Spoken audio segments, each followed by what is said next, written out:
Marianne me rappelle en plus que M. Poutou est candidat dans cette circonscription. Vous rappelez-vous, en mars 2018, il y a eu ce terrible assassinat et cet incroyable sacrifice de cet homme, Arnaud Beltrame, qui a défendu des Français dans un supermarché de Trèbes, dans l'Aube.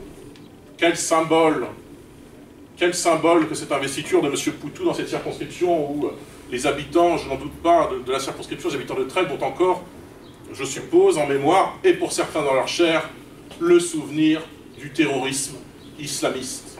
Et je fais la transition avec ce dont je vais vous parler maintenant. Cette coalition des gauches, c'est aussi de l'islamo-gauchisme. C'est aussi une manière pour l'islam politique d'entrer dans la vie politique.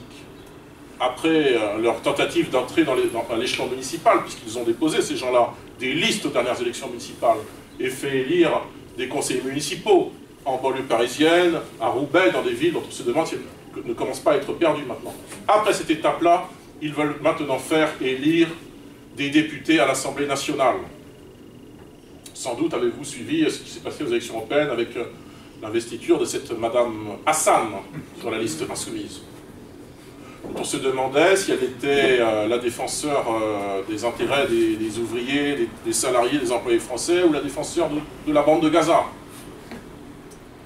Ce qui se passe dans la bande de Gaza est peut-être dramatique, mais ne concerne pas directement ni nos intérêts, ni notre quotidien. Et ces gens-là font une erreur en essayant d'expliquer au peuple français que c'est Gaza est l'épicentre de la vie politique française, et devrait être l'épicentre de nos préoccupations. Les Français n'ont pas ces préoccupations-là.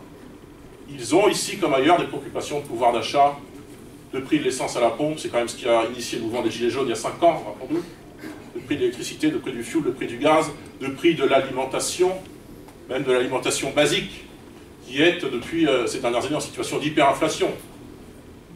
C'est ça les préoccupations des Français. Ça, et le logement, et la sécurité pour tous, et pas les histoires de Gaza.